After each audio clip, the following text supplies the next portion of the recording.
ఇట్ల పేరిట నోటీసుల పేరిట డ్రామా నడుపుతున్నాడు ఇలా రేవంత్ రెడ్డి గారు. అది కేటీఆర్ గారు మొత్తం ఆధారాలు బయట పెట్టే వరకు కడుపు మంటతోని కేటీఆర్ గారికి నోటీసు పంపించారు. నీ సిట్టు లట్టు పొట్టులకు భయపడే వ్యక్తి కాదు కేటీఆర్ గారు. అట్లా భయపడేది ఉంటే మేము తెలంగాణ ఉద్యమాలే చేసేటోళ్ళం కాదు. ప్రాణాలకు తెగించి పోరాడినటువంటి నాయకత్వం బీఆర్ఎస్ నాయకత్వం. సరే నువ్వు ఎన్ని చేసినా నీ అవినీతిని బయట పెట్టకుండా మేము ఊరుకోము. నీ చిట్టాలు బయట పెడుతూనే ఉంటాము. ఈరోజు మరికొన్ని విషయాలు బయట పెట్టబోతా ఉన్నా. పార్ట్ 2 మొన్న పెట్టింది పార్ట్ 1 సింగరేణి స్కామ్. ఈరోజు సింగరేణి స్కామ్ పార్ట్ 2 బయట పెడతా ఉన్నా. సింగరేణిలో బొగ్గు స్కామ్ చూసినాం కదా, సింగరేణిలో సోలార్ పవర్ స్కామ్ కూడా జరిగింది. మొన్న పెట్టిందేమో బొగ్గు పవర్ స్కామ్ బయట పెట్టినాం.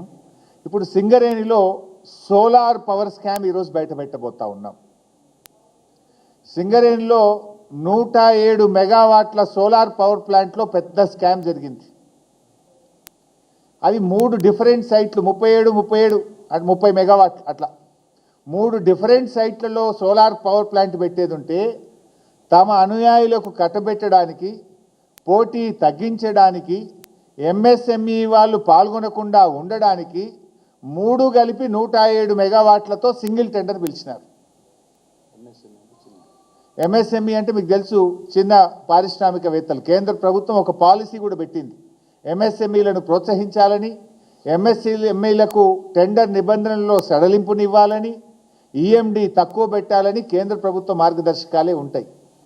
కానీ ఇందులో ఎంఎస్ఎంఈ పాల్గొనొద్దు, ఈ రాష్ట్రానికి చెందిన పారిశ్రామికవేత్తలు పాల్గొనొద్దని టెండర్ నిబంధనలు మార్చి ఈ సోలార్ పవర్ ప్లాంట్ నెలకొల్పడానికి కూడా సైట్ విజిట్ సర్టిఫికెట్ పెట్టినారు. దీనికి కూడా సైట్ విజిట్ సర్టిఫికెట్ పెట్టి 3 వేరియస్ ప్లేసెస్లో ఉన్నదాన్ని సింగిల్ టెండర్ చేసి, టెండర్ అనుమతులను కఠినతరం చేసి, ఇవాళ వాళ్ళు అనుకున్నటువంటి కన్సార్షియంకు దాదాపు 200-250 కోట్ల రూపాయలు అదనంగా వచ్చే విధంగా ఈ టెండర్ను కట్టబెట్టారు. డాక్యుమెంట్స్ కూడా ఉన్నాయి, అవన్నీ మీకు షేర్ చేస్తా.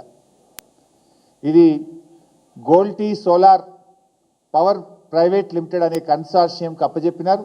ఆ వివరాలన్నీ కూడా మీకు ఇప్పుడు మీడియాలో షేర్ చేస్తాను.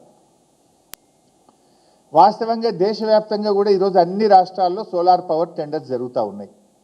పర్ మెగావాట్ ఎంత జరుగుతుంది? 3 crore రూపీస్. 3 బావులకు 1 మెగావాట్ సోలార్ను ఉత్పత్తి చేసే ప్లాంట్లు పెడతా ఉన్నారు. 3-3.5 కోట్లకు 1 మెగావాటు ఇన్స్టాల్ అవుతూ ఉంది. అయితే అక్కడ ఇంకా భూమి కూడా వాళ్ళదే. ఇక్కడ భూమి సింగరేందే, భూమి కూడా సింగరేందే. ఇక్కడ భూమి కూడా పెట్టడానికి లేదు భారం. భూమి సింగరేందే. 3 కోట్లకే పెడతారు దేశవ్యాప్తంగా భూమి ఇస్తే. ఇవాళ మహారాష్ట్ర, కర్ణాటక దేశమంతా కూడా సోలార్ పవర్ టెండర్స్ జరుగుతూ ఉన్నాయి. ఈ దేశంలో ఎక్కడైనా 3 కోట్ల రూపాయలకే సోలార్ పవర్ టెండర్లు అవుతూ ఉన్నాయి పర్ మెగావాట్. కానీ ఇక్కడ ఎంత ఇచ్చింది తెలుసా? ఇక్కడ 5,04,00,000 రూపాయలు పర్ మెగావాట్ ఇచ్చారు భూమి ఇచ్చి. 107 మెగావాట్లకు 540 కోట్ల రూపాయలకి ఈ టెండర్ను కట్టబెట్టారు. అంటే 5,04,00,000 రూపీస్ పర్ మెగావాట్ రాష్ట్ర ప్రభుత్వం సింగరేణి ఆ కాంట్రాక్టర్కు చెల్లించబోతుంది. ఈ భారతదేశంలో ఎక్కడ సోలార్ పవర్ టెండర్ చూసినా 3 నుంచి 3,10,00,000 రూపాయలు, 3,20,00,000కే పర్ మెగావాటు సోలార్ పవర్ ఉత్పత్తికి ఖర్చు అవుతూ ఉంది. మరి ఇక్కడ మీరు 5,04,00,000 రూపాయలు ఇచ్చారు. అంటే 107 మెగావాట్లు. 107 ఇంటూ 2 కోట్ల వేస్తే ఎంత అవుతుంది? 2,14,00,000 రూపాయలు. 214 కోట్ల రూపాయలు అధికంగా చెల్లించారు మీరు. అంటే స్పష్టమైన క్లియర్ కట్ స్కామ్ ఇది. అంటే నేషనల్ యావరేజ్ కంటే పర్ మెగావాట్ దాదాపు 2 కోట్ల రూపాయలు అదనంగా చెల్లించారు. మన రాష్ట్ర ఎంఎస్ఎంఈలకు ఇవ్వకుండా ఒక గుజరాత్ బేస్డ్ కంపెనీకి తమ అనుయాయులకు ఇది కట్టబెట్టారు. ఎంఎస్ఎంఈలకు అవకాశం వస్తే ఇక్కడ ఉద్యోగ అవకాశాలు వస్తాయి, రాష్ట్రానికి ట్యాక్స్ వస్తుంది, ఇక్కడ వ్యాపారం అభివృద్ధి జరుగుతుంది. కానీ ఎంఎస్ఎంఈలు పాల్గొనడానికి అవకాశం లేకుండా చేసి తమ అనుయాయులకు ఈ టెండర్ను కట్టబెట్టారు. ఈ సోలార్ పవర్ స్కామ్ రామగుండంలో జరిగింది. ఇది number 1. Number 2 solar power scam, ఇందులో ఇంకోటి కూడా ఉంది. అది 67 మెగావాట్ల